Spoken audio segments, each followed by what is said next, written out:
오늘은 2022년도 하반기 우리 목장 종강 예배로 하나님 앞에 드리고 있습니다. 이번에 하반기 들어서면서 우리 목장들 제가 신방을 이렇게 쭉 두루두루 다녀보니까 참 은혜 가운데 많이 친해지시고 또 그 가운데 삶을 나누시고 또 기도 제목도 참 많이 있었구나라는 생각을 하게 되었습니다. 그러면서 내년에 우리가 목장이 개편되지만 그럼에도 불구하고 또 목회자로서 제 자신이 우리 목장들을 계속 신방하고 같이 살피면 좋겠다라는 생각을 하게 되었습니다. 이런 점에서 우리 목자분들 또 부목자분들 그리고 우리 초원지기 권사님들 많이 수고하셨습니다. 우리 부부 목장 가운데 우리 남자 목자분들도 계시는데 지금은 안 계시지만은 그래도 많이 수고하셨음을 위로의 말씀을 드립니다. 우리가 오늘 이 살펴볼 이 말씀은 마태복음 9장에 나와 있는 예수님의 치료 사건, 10가지의 치료 사건이 포함되어 있는 본문입니다. 이 말씀을 볼 때 오늘은 두 가지의 특징이 있는데요. 첫 번째는 두 사건이 한 사건 안에 이렇게 들어있다는 것이고 또 하나는 10이라는 숫자, 12이라는 숫자가 반복되어 나온다는 것입니다. 여기에 보면 혈루병 걸린 여인은 12해, 12년 동안 고생을 했고 또한 야이로의 딸이 12살이다라는 것을 생각할 때 12와 12가 만나는, 그러므로 이것은 두 사건이지만 한 사건에 해당하는 그 교훈을 주고 있음을 우리는 알 수 있습니다. 이런 점에서 두 사람은 상황은 달랐지만은 둘 다 죽은 목숨임을 보게 됩니다. 이 아이는 실제로 죽었고 그리고 혈루병에 걸린 여인은 사회적으로 죽음이라는 절망 속에 빠져 있었음을 우리는 알게 됩니다. 여러분, 죽음이라는 것은 인간의 영역에 포함된 것이 아닙니다. 죽음이 되면 인간은 아무것도 할 수가 없습니다. 죽은 자를 살리는 것은 하나님의 영역이고 이 부분에서 예수님이 어떤 분이신지를 우리에게 말씀해주고 있습니다. 그런데 이 세상을 살아갈 때 죽음이라는 절망 그리고 삶 가운데 있는 고난, 내 힘으로 감당할 수 없는 일들을 만날 때 하나님을 믿는 자와 하나님을 믿지 않는 자에는 굉장한 차이를 보입니다. 믿음이 있느냐, 믿음이 없느냐의 문제입니다. 그런데 이 두 차이 가운데 결정적인 차이는 믿음이 있는 사람은 우리가 그 문제를 가지고 의지할 때가 있는 곳으로, 그러니까 하나님 앞으로 가지고 나아갈 때가 있다는 점에서 굉장한 차이가 있습니다. 하나님을 믿지 않는 자들은 갈 데가 없습니다. 그래서 타 종교를 믿기도 하고 점을 치기도 하고 아니면 여러 가지 상담을 받거나 이렇게 하지만은 결정적으로 그 문제를 해결해 줄 수는 없습니다. 전지전능하신 하나님 외에는 해결해 줄 수 없는 죽음의 문제라든지 고난의 문제, 인간의 힘으로 감당할 수 없는 문제에 부딪혔을 때 믿는 자는 그것을 믿음으로 하나님 앞으로 가지고 나아갈 수 있다. 그리고 거기에서 하나님의 주권을 인정하며 하나님의 해결책을 우리는 강구할 수 있다는 점에서 우리는 절망하지 않아도 된다라고 말씀해주고 있습니다. 그러므로 마태복음은 계속해서 이 예수님이 어떤 분이신가, 또한 우리가 그분에게 나아갈 때는 어떤 자세로 나아가야 되는가, 그리고 믿음이란 무엇인가라는 것을 우리에게 말씀해 주는데 오늘 본문에 나오는 이 야이로의 딸의 죽음 이후에 살아나는 장면과 또한 혈루병 걸린 여인이 치료되는 사건을 통해서 이 세 가지의 주제를 우리에게 분명하게 해답으로 제시해 주고 있습니다. 오늘 우리가 첫 번째로 살펴볼 내용은 믿음의 두 사건이 18절에서 21절에 나오고 있습니다. 여러분, 상황은 좀 다르지만 둘 다 절망적인 상황에 있었습니다. 18절 보시면 예수께서 이 말씀을 하실 때 한 관리가 와서 절하며 이르되 내 딸이 방금 죽었사오나 오셔서 그 몸에 손을 얹어주소서 그러면 살아나겠습니다 라고 말하고 있습니다. 회당장 야이로는 자신의 딸이 방금 죽었다고 예수님께 말씀드립니다. 그러나 예수님이 지금이라도 와주시면 내 딸이 죽었지만 예수님은 살릴 수 있습니다 라는 믿음을 고백하고 있습니다. 이것은 부활의 믿음인데 놀라운 믿음이 아닐 수 없습니다. 우리가 생각할 때 이 세상 삶 가운데 죽음은 절망 그 자체입니다. 죽음의 영역은 인간이 어떻게 할 수 없습니다. 근데 지금 회당장 야이로는 예수님을 인간으로 보는 게 아닙니다. 이분은 하나님의 아들이고 메시아고 구원자이기 때문에 죽은 자도 살릴 수 있다라는 분명한 믿음을 가지고 있었습니다. 어떻게 해서 이런 믿음을 가지게 됐을까? 우리가 마태복음을 잘 정황상 보면 소문을 통해서 듣게 되고 그 말씀이 믿음으로 자랐다는 것을 알게 됩니다. 그래서 그는 절망의 자리에서 일어나 예수님께로 나아갔고 자신의 절망적인 문제를 예수님께 의탁하고 있습니다. 이에 예수님은 회당장 야이로의 간청에 제자들과 함께 그의 집으로 가겠다라고 말씀하시고 행동에 옮기십니다. 그런데 그 길목에서 또 다른 사건이 벌어졌는데 12년 동안이나 혈루증으로 고생하던 한 여인이 예수님의 뒤로 와서 그의 겉옷을 몰래, 그러니까 겉옷에 있었던 그 방울이죠. 술을 몰래 터치하는 사건이 일어나게 됩니다. 20절 보십시오. 12해 동안이나 혈루증으로 앓는 여자가 예수의 뒤로 와서 그 겉옷 가를 만지니 이는 제 마음에 그 겉옷만 만져도 구원을 받겠다 함이라. 이 당시 알다시피 혈루병 걸린 여인은 불결하다라고 취급을 받았고 그렇기 때문에 종교적으로 사람들이 많이 있는 곳으로 갈 수가 없었습니다. 여러분 유대인들은 접촉을 통해서 불결하게 됩니다. 그렇기 때문에 이 사람이 많은 사람 안으로 들어가면 마치 바이러스가 퍼지는 것처럼 죄를 그렇게 생각했기 때문에 절대로 갈 수 없고 격리돼서 살아야 했습니다. 그러니까 이 사람의 사회생활은 우리가 굳이 논하지 않아도 어떤 인생을 살았을지 충분히 알 수 있습니다. 사회적으로는 죽은 자였고 종교적으로도 유대인들이 죄인 취급하며 마치 죽은 사람처럼 이 여자는 죄인이야 라고 하면서 상대를 해주지 않았습니다. 그런데 이 여인의 절망적인 삶 가운데 또 소문이 들렸고 소식을 통해 예수님을 알게 됩니다. 그리고 믿음이 생겼는데 어떤 믿음이었는가? 예수님 앞에 가서 그분의 옷자락에 손을 대기만 해도 나는 나을 수 있다라는 어떻게 보면 굉장히 소중한 믿음이 그 가운데 자라나게 됩니다. 그리고 그가 가지고 있었던 믿음은 그를 행동하게 만들었습니다. 일어나게 만들었고 죽음을 각오하고 사람들 틈에 끼어들어서 몰래 그의 옷자락을 만드는 행동으로 나아가게 됩니다. 물론 그 가운데는 두려움이 많았겠죠. 그리고 그는 그 술을 믿음의 용기를 가지고 만졌을 때 여러분 어떤 일이 벌어졌습니까? 놀라운 일이 벌어지기 시작했습니다.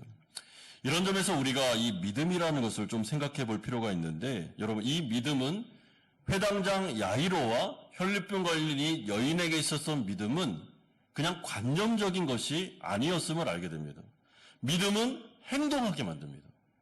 그래서 내가 믿음이 있다라고 하면 그 믿음이 있는 사람은 반드시 예수님께로 나아가는 행동으로 옮겨지게 되지 결코 자포자기하거나 절망하는 그 자리에 머물도록 만들지는 않습니다. 그러므로 믿음은 역사하는 힘이 크고 믿음은 하나님의 은혜로 주어지는데 그 믿음은 우리로 하여금 예수님께로 나아가도록 만듭니다. 여러분 우리가 이 세상을 살아갈 때 절망적인 순간이 있을 수 있습니다. 여러 가지 상황과 환경 속에서 나를 힘들게 만들고 나를 주저앉히고 그래서 계속해서 안 좋은 생각이 만들면서 나를 자꾸만 다운시키는 그래서 하나님께로 못 나아가게 하는 그런 상황들이 우리에게 있을 수 있습니다. 그런데 겨자씨만한 믿음만 있으면 그 믿음은 역사합니다. 여러분 제가 지금 자꾸만 믿음을 의인화시켜서 말합니다. 그 사람이 어떤 의지력이 있어서 나간다는 게 아니고 그 안에 있는 믿음이 역사한다는 것입니다. 성령께서 그 믿음을 통해서 그 사람에게 말을 거십니다. 마음속에서 일어나야지. 다시 주님께로 가야지. 다시 소망을 가져야지. 너에게는 소망이 없고 너에게는 능력이 없을지라도 주님께는 능력이 있으니 우리가 그분 앞까지는 가야 되지 않겠냐? 라고 하면서 성령이 그 믿음을 통해서 우리에게 말을 거시고 그리고 그 믿음은 역사하여 우리를 예수님 앞까지 인도한다라는 것입니다. 그래서 믿음이 있는 사람은 행동하는 사람입니다. 그런데 그 행동이 뭐 거창한 것이 아닙니다. 주님 앞으로 나아가는 행동입니다. 여러분, 그 중풍병자 걸린 그 사람이 침상체 친구들, 4명의 친구가 그를 이끌고 주님 앞으로 왔지 않습니까? 근데 믿음이 한 것은 무엇인가 하면 주님 앞까지 데려놓는 일까지 하는 것입니다. 그리고 그 이후부터 누가 합니까? 예수님이 하는 것이죠. 그러므로 믿음이 있는 사람은요, 예배 자리로 나옵니다. 그리고 믿음이 있는 사람은 기도 자리로 나옵니다. 믿음이 있는 사람은 정말 그 방 구석에서 계속 수심에 쌓여서 막 근심과 걱정하면서 계속해서 다운되는 자리에 있지는 않습니다. 그럴 수도 있지만은 일어납니다. 그리고 다시 주님께로 가야 되겠구나 라는 생각을 하게 됩니다. 크게 두 번째는 예수님의 반응이 22절에서 25절에 나오고 있습니다. 자, 그러면 예수님은 이 두 사람에 대하여 어떤 행동을 보이셨을까? 예수님의 행동이 우리에게는 소망이 됩니다.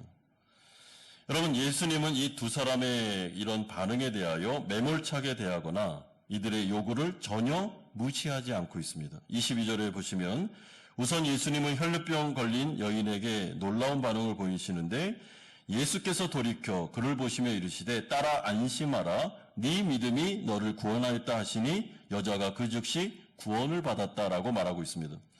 예수님은 뒤로 돌아서서 그 여인을 바라보셨습니다. 이것은 예수님으로부터 치료의 능력이 그 여인에게로 흘러간 것을 그가 감지한 것을 말합니다. 그런 다음에 예수님의 입에서 나온 첫 마디는 따라 안심하라라는 말씀이었습니다. 예수님은 아주 친밀하게 이 여인을 위로해 주시면서 그 마음을 헤아려 주시면서 두려워하지 마라. 나는 너를 기뻐하고 있다라고 말씀해 주고 있습니다. 왜냐하면 다른 사람들은 다 이 여인을 무시했지만은 믿음으로 나오는 사람에 대해서 하나님, 예수님은 절대로 믿음이 있는 사람을 내치거나 박대하지 않기 때문에 그렇습니다. 오히려 예수님은 기뻐하십니다. 예수님은 이 여인의 믿음을 아셨습니다.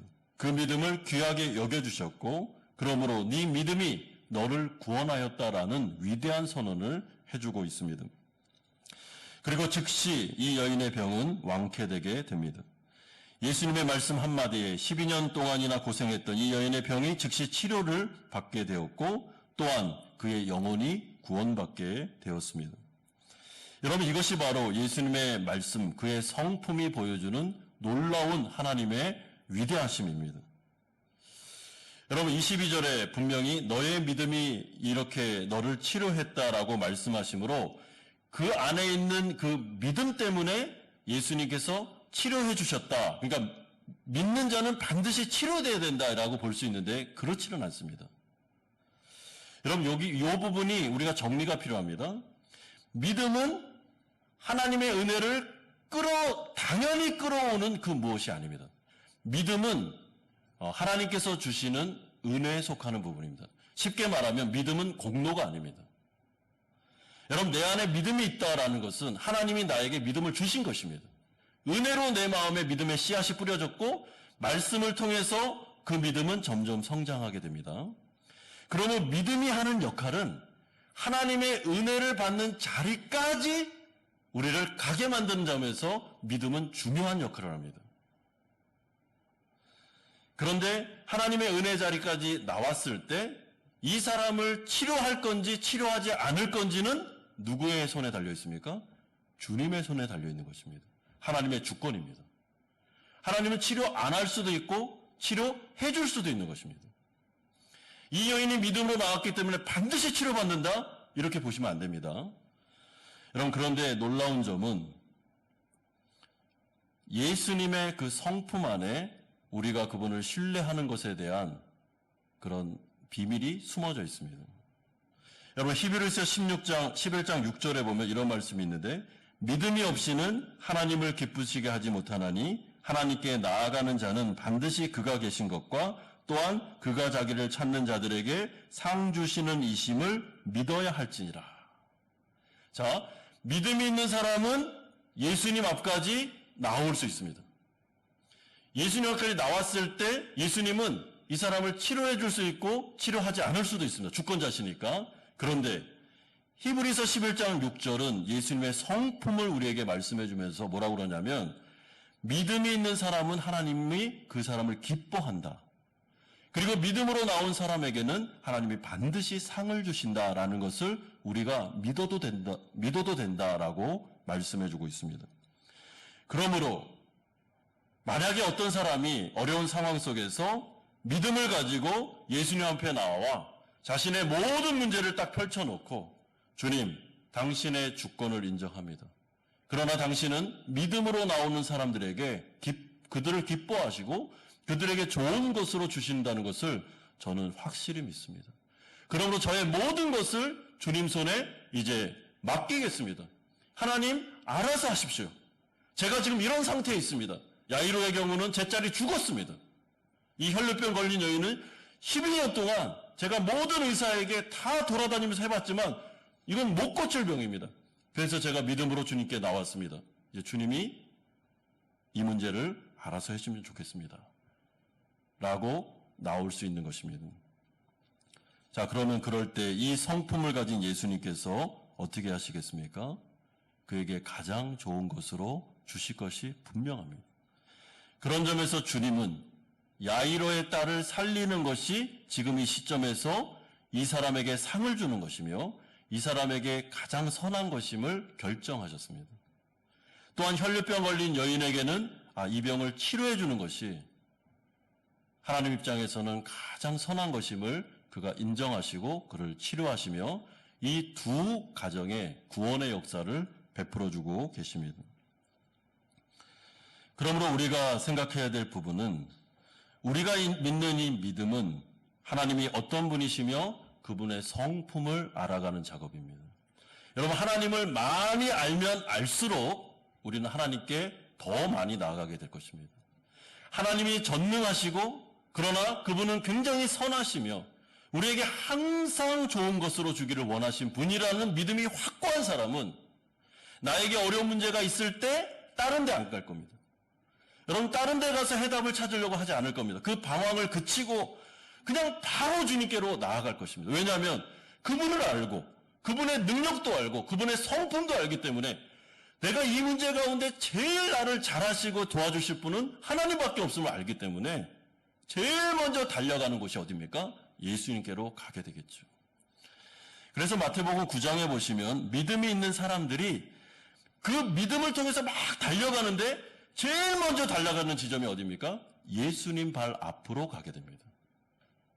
나병 환자가 그랬고 또한 중풍병 환자를 데리고 온 친구들이 그랬고 오늘 회장장 야이로가 그랬고 또한 혈류병 걸린 여인이 똑같습니다. 주님께로 갑니다. 주님께로. 이분의 성품과 이분의 어떠하심을 믿고 알고 신뢰하고 있기 때문에 그분에게로 가는 것입니다. 그러므로 예수님의 이 반응이 사실은 우리에게는 소망이 됩니다. 예수님이 만약에 이 여인을 매몰차게 대했다면 너 어디라고 여길 오니? 너같이 부정한 여인이 어떻게 이 많은 사람 앞에서 그것도 내 앞에서 그 죄의 바이러스가 막 퍼질 수 있는데 어떻게 올 수 있겠냐 하면서 내몰아쳤다면 우리에겐 소망이 없습니다. 여러분, 그런 하나님을 어떻게 믿습니까? 우리가. 그런데 오늘 본문에 보면 주님은 이 여인에게 따라 안심하라. 내가 너를 사랑하고 있다. 하면서 그를 안심시키고 나병 환자에게는 손을 대시면서 내가 너를 사랑한다. 네가 얼마나 고생했는지를 내가 알고 있다. 라고 말씀하시고 그 중풍병자 환자에 대해서도 너무나도 긍휼히 여기는 마음으로 목자된 심령으로 그를 받아드시는 이 참된 목자 되신 예수 그리스도를 우리 가운데 소개시켜주면서 오늘 이 마태 사도가 이 본문을 통해서 우리들에게 지금 해주고 싶은 얘기는 이런 예수님 앞에 모든 문제를 가지고 그분을 신뢰하는 마음으로 나아가면 하나님은 기뻐하시며 이 문제 가운데 반드시 상을 주실 거다. 그러니까 자꾸만 그분에게 나아가라. 다른 데 가지 말고 자꾸만 그분에게 가야 된다라고 우리에게 말씀을 주고 있습니다. 그러므로 오늘 이 두 사건의 결말이 나오는데요. 26절에 보면 그러므로 세 번째입니다. 오늘 이 사건이 어떻게 되냐면 이 여인은 치료를 받게 되고 그리고 회당장 야이로에 따른 주님의 은혜로 살아나는 역사가 벌어지게 됩니다. 그리고 이 두 사건이 유대 땅 전체에 퍼져나가기 시작했는데 26절에 보십시오. 그 소문이 온 땅에 퍼지더라라고 말씀해주고 있습니다. 사실은 예수님은 이런 소문들이 잘 퍼지지 않기를 원하고 있습니다. 왜냐하면 주님이 볼 때 이 치료 사건도 중요한데 주님이 이 땅에 오신 메시아로서의 가장 중요한 것은 그가 십자가를 져야 되며 또한 죄로부터의 구원이기 때문에 이 소문이 좀 안 퍼졌으면 좋겠다라는 생각을 가지고 계십니다. 그럼에도 불구하고 계속해서 소문은 퍼지기 시작했고 이 소문을 통하여 많은 병자들과 귀신 들린 자들 그리고 어려움을 겪는 자들이 예수님께로 오게 되고 치료의 역사가 나타날 뿐만 아니라 그들이 영원히 구원받는 역사들이 나타나게 됩니다. 그러므로 26절을 이 문맥에 따라서 저는 이렇게 해석하고 싶은데 물론 주님이 원한 건 아니지만 그 소문이 온 유다에 퍼졌고 그리고 오순절 성령 사건을 통해서는 전 세계에 퍼졌으며 그러므로 그 연장선상에서 지금 이 말씀이 우리들에게도 소문으로 퍼져서 우리의 귀에 들리고 있다라는 것이 중요하다고 저는 생각합니다.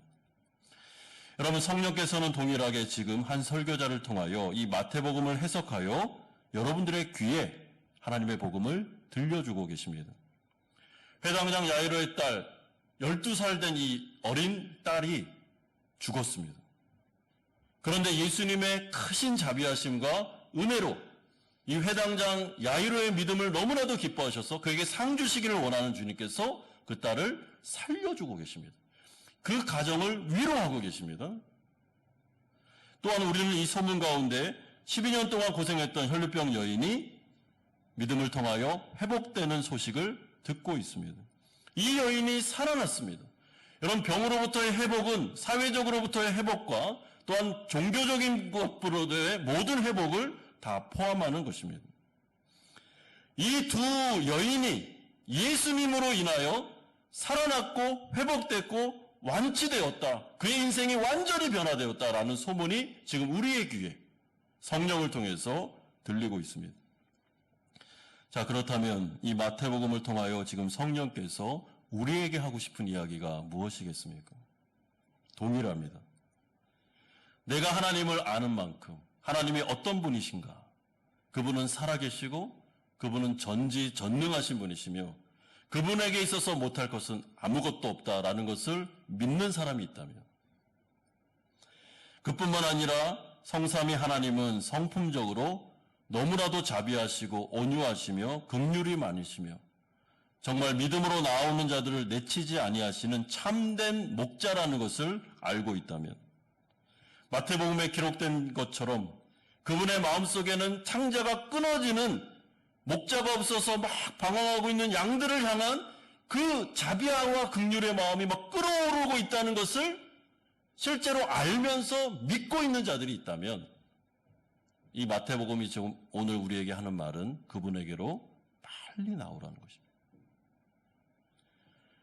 다른 데 가서 위로받고 다른 데 가서 회복되고 다른 데 가서 치료받을 생각하지 말고 이 믿음을 가지고 한번 그분의 발 앞으로 와봐라.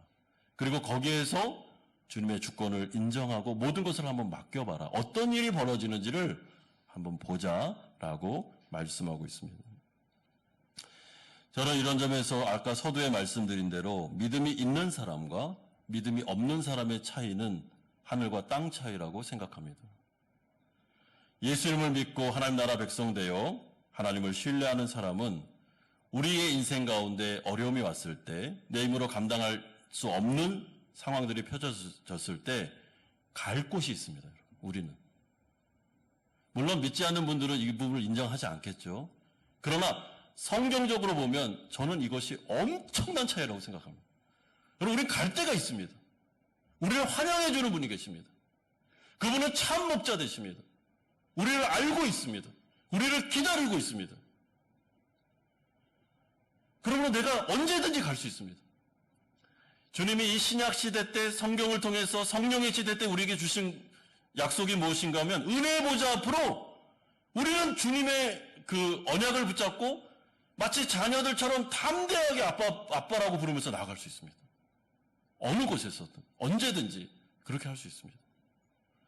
그러면 주님은 우리를 환영하십니다. 그리고 우리의 문제에 관심을 가지십니다. 위로가 필요하면 위로를 주십니다. 격려가 필요하면 격려를 주십니다. 경책이 필요하면 경책을 주십니다. 그리고 이 문제에 대해서 내가 해결해 줘야 되겠다. 지금은 그게 가장 선이다라고 생각하면 여러분 기도가 응답됩니다. 그러니 얼마나 좋습니까? 목자가 없어 방황하는 인생이 아니라 목자가 있는, 그것도 선한 참된 목자가 있는 우리들. 마태복음을 통해서 이 마태 사도가 이분에게로 가라고, 이분에게로 가면 모든 것들 하나님의 은혜 가운데 해결될 수 있다고 말씀하시니 얼마나 감사한 일입니까? 그러므로 우리가 만약에 정말 나를 그냥 아무런 판단 없이 내 편이 되어서 내가 가기만 하면 나를 환영해 주면서 커피를 마시고 내 얘기를 진지하게 들어주고 위로해주고 기도해주고 막 그렇게 나를 감싸주는 어떤 분이 있다면 여러분 우리가 얼마나 좋겠습니까? 힘들고 어려울 때마다 전화해서 만나자고 가서 울고 막 하면서 위로받지 않겠습니까? 가고 싶지 않겠습니까? 이 마태복음에서는 예수님은 늘 언제나 우리에 대해서 환영하고 있음을 말씀하고 있습니다. 사랑하는 성도 여러분, 탕자의 비유 가운데 그 가산을 다 가서 탕진한, 어떻게 보면은 정말 말도 되지도 않을 일을 저지른 그 탕자를 사랑하셨던 아버지처럼 끝까지 그를 기다리면서 언제나 올까? 내 아들이 언제나 오겠나? 라고 하면서 바라보시는 그 장면이 바로 오늘 이 예수님께서 혈루병 걸린 여인과 야이로의 딸을 바라보시는 시선이고, 그리고 우리를 바라보시는 동일한 시선이며 우리를 기다리고 계심을 말씀해주고 있습니다. 그러므로 기대하는 마음으로 믿음을 가지고 주님의 발 앞까지 가셔야 됩니다. 여러분, 믿음은 뭐라 그랬습니까? 행동한다라고 그랬죠. 지금 오늘 이 시간에 이 예배 자리에 나온 것도 믿음이 행동하게 만든 것입니다. 그리고 우린 그분 앞에 와 있습니다. 그러면 어떻게 해야 됩니까? 이제 내 앞에 있는, 내 마음에 있는 그 모든 힘든 부분과 응어리들을, 그리고 주님께 맡기고 싶은 부분들을 다 그냥 다 쏟아내놓고, 한나가 엘리 제사장 앞에서 그렇게 기도했던 것처럼, 오바이트 하듯이 기도했던 것처럼 주님 앞에 다 쏟아내놓고 말씀드릴 때 주님께서 우리에게 딸아, 안심하라, 걱정하지 마, 내가 너를 안다, 그리고 너를 치료해 주겠다, 내가 너를 기뻐하고 있다라고 말씀해 주실 것입니다. 이런 약속을 믿고 오늘 이 예배 가운데 정말 기도의 자리로 나아가셔서 회복과 은혜를 경험하시는 우리 성도님들 다 되시기를 주 예수 그리스도의 이름으로 축원드립니다.